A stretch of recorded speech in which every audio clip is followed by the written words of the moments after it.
So I'd like to welcome all of you who will be joining us for this conversation. We were sorry not to be able to have Jon with us at the forum this morning, but it's a pleasure to be able to be in conversation with him. And Jon, thank you for being with us. Thank you, Dean. In honor of your sermon, I just want to say it's great to have Jon Grisham here with us today. Grisham will hate this, I'll be sure to send it to him. Well, thank you for your sermon. It was great. And I think people were, several people told me how moved they were by it. So. Thank you.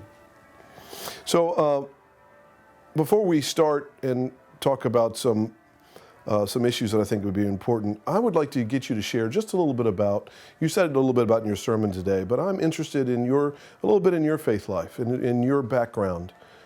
Talk a little bit about that. I come from broad church, Southern Episcopalianism, and went to an Episcopal day school for 8 years. We went to chapel 5 days a week.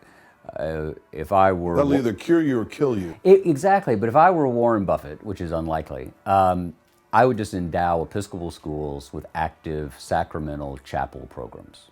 I think that would actually help our flock, because I believe the Jesuits were right. If you get them young, you're right, you either send them off to Buddhism or they stay pretty close to the fire. And so that was really important. As I grew, as I went into Sewanee as an undergraduate, I had marvelous teachers who were not really 19th century new critics of the Bible, but introduced me to the scholarly world of the scaffolding behind the Scripture. And I found that intellectually riveting. N.T. Wright, probably certainly the best New Testament scholar, maybe the best biblical scholar alive. Paula Fredrickson, just a lot. Raymond Brown, a lot of terrific people. And so I had the cultural basis from childhood. Then I had the intellectual level come in, and when we were in New York, we lived in New York from about age 25 to 40, 42 something, became very engaged by St. Thomas Church, Fifth Avenue, which of course is an Anglo-Catholic parish. And what the tributaries that came together there for me were sacramentalism as a sustaining, durable force despite the vicissitudes of emotion, which I'd kind of come to early, but it was really under Andrew Mead, who was the rector then. That was a very important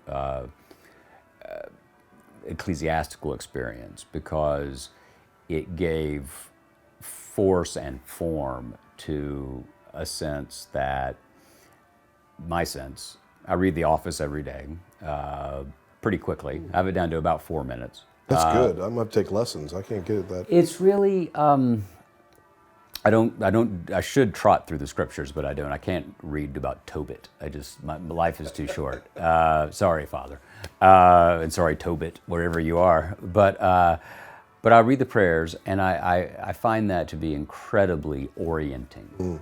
Grounding, isn't it? Very much so. Yeah. And I may not even be thinking about it. Right. And I try to, and people think this is, sometimes there are skeptics, like, well, how can you not feel anything? But that's actually... long-winded answer to your question. I've come to a place in early middle age where I believe that the sacraments are sustaining, and I do believe in the historical nature of the argument that we make, as I talked about a little bit this morning. I think it happened. I think if it didn't happen, nobody would have made it up. And therefore, as we live, as T.S. Eliot said, quoting Julian of Norwich, with the hope that all will be well and all manner of things will be well. Do you think, real quickly, do you think that your faith grounding, or indeed sort of any faith grounding for a historian, gives you a certain view, a certain lens through which to see the world, or an underpinning that helps you tell the story of history differently or in a unique way? I think it offers two apertures, and they're not in contradiction with each other, but they both might not be open at the same time. One is, it does give you a sense of the essential tragedy of the enterprise. That is, everything short of the Son of Man descending on clouds of glory is going to be imperfect. So I think that gives you a sense of proportion about it. At the same time, it gives you an aperture of genuine progress. The genuine idea that you succeed, as St. Augustine said, there is a story of succession, but from age to age, that we are, like Augustine, we are pilgrims heading towards something. And so one could argue those two things are in conflict. I don't think so. I think that my sense is, as Indicate Peabody, the rector of Groton, taught Franklin Roosevelt, and then Roosevelt used it in his fourth inaugural, there's a line of civilization that goes up and down, but essentially goes up. And I think that is easier to accede to and to believe in and to apply to events if you have a sense that there is a larger drama unfolding. Sort of King's idea of the arc of the universe bends towards justice. That's Exactly. sort of an idea. Exactly. You know, you said in your book, which I loved, you talk several times about the better angels of our nature, which is one of the quotes by Lincoln that I've used multiple times, is sort of talking about what we as Americans ought to be doing. And you say that how there have been these moments throughout the history of our country where we have risen to the better angels of our nature, and it essentially has saved us, you know, in those times. Do you see that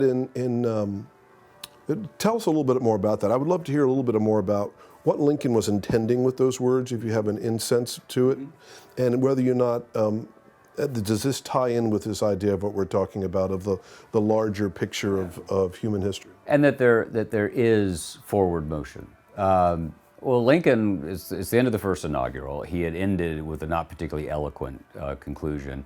William Seward sent over some language that had a kind of bumpy allusion to we're going to get through this sort of message. And then Lincoln turned it into poetry. And I think what Lincoln meant was that we were not going to achieve perfection, but we could get to a place where it was worth the struggle, worth the sacrifice to save the Union, because the Union itself made the ultimate progress possible. And I think that the better angels have appeared on the occasions when, from generation to generation, we have more generously interpreted the Jeffersonian assertion of equality, which is a very Judaic and Christian idea. If we're all God's children, then we should all be equal before the law. I defy anybody to find an era or an epoch in American history that you would want to go back to or that you would want to commemorate where we did not more widely open our arms and opened the way to the mainstream. And that, I think, is the work of those angels. Well, we have certainly lost one of the angels of this country in recent days, and I know you have known the Bush family for a long time, and given the writing that you've done and the research and the interview, I've been very close to the family and to the president. Talk a little bit about your experience in recent days and sort of the legacy that you think George Herbert Walker Bush leaves us, and where are those other better angels going to be coming from in our future? You know, we're losing, and it's an end of an era. You know, it's the end of that great, those great World War II veterans who served so faithfully and humbly. It is. It's a bittersweet moment, obviously. I've been incredibly fortunate to get to know President Bush and Mrs. Bush and the family, President Bush and Mrs. Bush as well. And it's been one of the great experiences of my life. I spent 17 years working on the book about the senior President Bush. It was supposed to be posthumous, but until now he wouldn't die. He used to say, I don't want to be paws up quite yet. So I saw him Tuesday. I saw him 72 hours before he died, when President Obama came to see him. And I was sitting there, two of my kids were there with me, 16 and 14. And one of the things I wanted them to see, and this goes to your better angels point, is how can you give up hope on a country that in the span of 30 years could elect George Herbert Walker Bush and Barack Hussein Obama to the same office? when George Herbert Walker Bush was born on the 12th of June, 1924, it was entirely plausible that he would be president of the United States, given the position in the world, his education, the marvelous parents, his ethic, his work ethic. Barack Hussein Obama was born in 1961-62 in Hawaii, a man of color, in a world where we weren't yet actually allowing people of color to exercise their franchise. And yet, before he's 45, he's president of the United States. And so there's a drama here. There's a capacity in the country to recognize merit, which they did in both these cases. George H.W. Bush believed in the essential goodness of the country. It had been very good to him, kind of a rational thing. You know, I've had a great life, so I want to make sure everybody has a great life. I think he was deeply Christian in the sense of to whom much is given, much is expected. And Lord knows he literally almost gave his life for us in 1944, as did so many other Americans. You know, he was always very uncomfortable with the talk about the war heroism. His view was, we just went, did our job, you know, the guys who didn't come back, they're the ones to think about. And that was not affected. That was a deeply held view.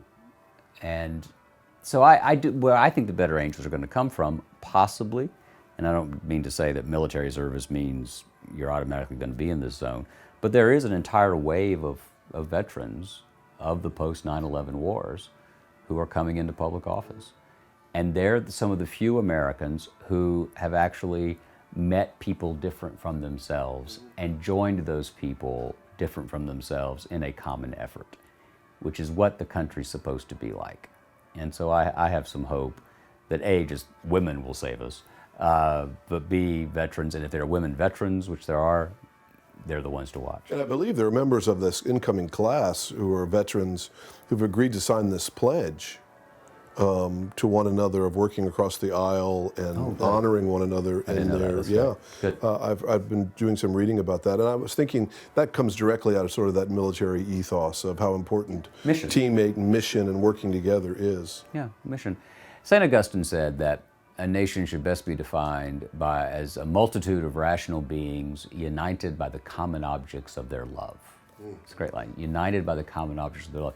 And right now we don't love enough in common. George Bush, Ronald Reagan, Gerald Ford, Jimmy Carter, Richard Nixon, LBJ, John Kennedy, Dwight Eisenhower, Harry Truman, Franklin Roosevelt, they basically loved something in common.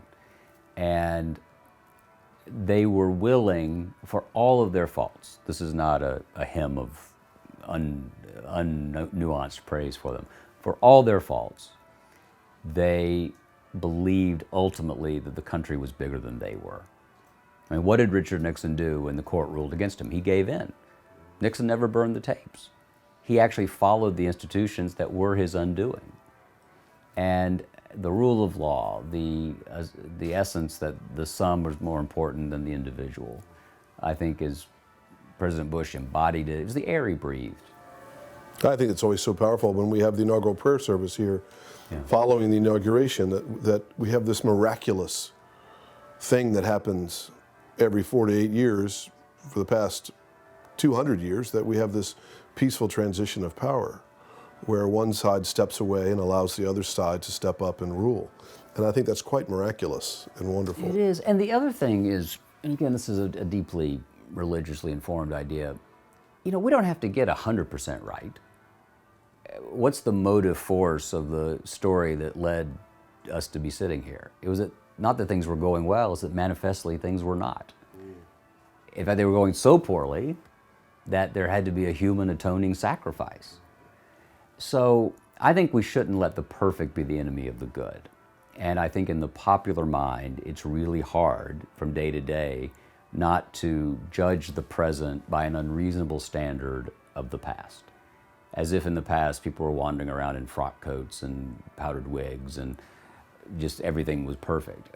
It's remarkable that we're here. And so the work of a prayer service like that, the work of a pledge like the veterans may be signing, is about how can we win a couple of these? And the rest we leave to your boss. Amen to that. So when we think about President Bush 41, and we think about that legacy that he leaves us, and the things that I think, as we saw with John McCain and John McCain's death, and sort of the coming together of the country in that funeral, in that service, and the voices that were heard there, there was a legacy that was really proclaimed in that gathering, and just who spoke at that gathering. And I know that Wednesdays will be equally as powerful, but as we want to lift up his legacy and the gifts of his presidency and his personhood, what should we hold on to the most about George Herbert Walker Bush? You know what I would do is, and it's one of the reasons I opened today the way I did, that prayer says it all. Mm-hmm. He wrote it out himself on some blue cards. Use power to help people. Our work is not to make a great show in the world, that's his mother's voice, or a name, but to whom much is given, much. That's a different way of saying to whom much is given, much is expected. That the end of power is not power itself, it's the power to shift, to bend history toward the good, to bend that moral arc toward the good. And you'll notice Dr. King didn't say the arc of a moral universe is long, but it will veer toward justice or turn sharply toward justice, right? It's that it will be bent. And it's about possibility and promise and overcoming those perils. And so, and the phrases that will attach to President Bush, 1,000 points of light, kinder and gentler, this will not stand. But use power to help people is a pretty good epitaph. Jesus teaches about servanthood and lived his life as a servant. And from that, we get this idea of servant leader. Yep. And it seems to me George Herbert Walker Bush was a servant leader in a very essential way. Totally. Even though a patrician and came from a well-to-do family, he led with such humility and grace and genuineness that that's a piece of his legacy that matters a lot to me personally, is and that empathy. Servant ministry. Humility, grace, empathy. He always thought about the other guy. And very few politicians, very few people are able to do that. And we benefited from it. His statecraft was informed by his character. And his character, the Greeks taught his character is destiny. And his ability to see how does the world look from the other guy's eyes? How would I feel in the other guy's shoes? It mattered with Gorbachev, and it matters every day as we move through the world. And I think you were talking about, within the faith, we would talk about that there's grace in all things, right? And here he was if you can find it. If you can find it, it's there. And here he was in the midst of this horrible world war. Yeah. But it seems to me that from some of the things I've been reading and watching, that it really was his experience in the midst of that conflict with all the different kinds of people that he was with, that empathy really sort of took its own shape and form. He read, exactly. When he was rescued by the Finback, September 2nd, 1944, he was on it for about 6 weeks before he got back to his squadron on this USS San Jacinto. And they needed him to do something. So he read the enlisted men's mail. And one of the ways he learned about what was going on and dealing how to deal with other people was by really experiencing their private thoughts. And it shaped him fundamentally. How could it not? He was 20 years old and had lost 2 crewmates. He would want us to say their names, Ted White and Del Delaney. He thought about them every day. He wrote his first Gold Star letter when he was 20 years old. That's something. Yeah. Well, I can't thank you enough for spending some time with us today. And if you wanted to sort of end with something that would be helpful, I wanted to ask you, where do we look these days? You talk about in your book the importance of being patient, and that that arc of the universe does bend, but that we have to trust one another and trust our institutions and move forward. But in the midst of that being patient, there are a lot of folks who are working in the vineyard, And where do we find those voices these days that are calling us? And in order to find the better angels of our nature, we have to be called to higher things. Yeah. And I think it comes from the pulpits. I think it comes from the classroom. I think it comes from the kitchen. One of the things I think is that we can't, given the nature of the presidency at the moment, or the nature of the person who holds the presidency, it is not a safe bet anymore to outsource one's inspiration or dignified code. And therefore, it's all on us. And I think those voices are everywhere. Look at the turnout in the midterm elections. Look at the level of activism. Look at what happened down in Florida after that terrible shooting. The activism. The people weren't cynical. They didn't run from the arena. They ran into the arena. And Winston Churchill once said that the future's unknowable, but the past should give us hope. And I think in some ways the present can too. What a great way to end. Thank you so much for Thank you, being Dean. with us today.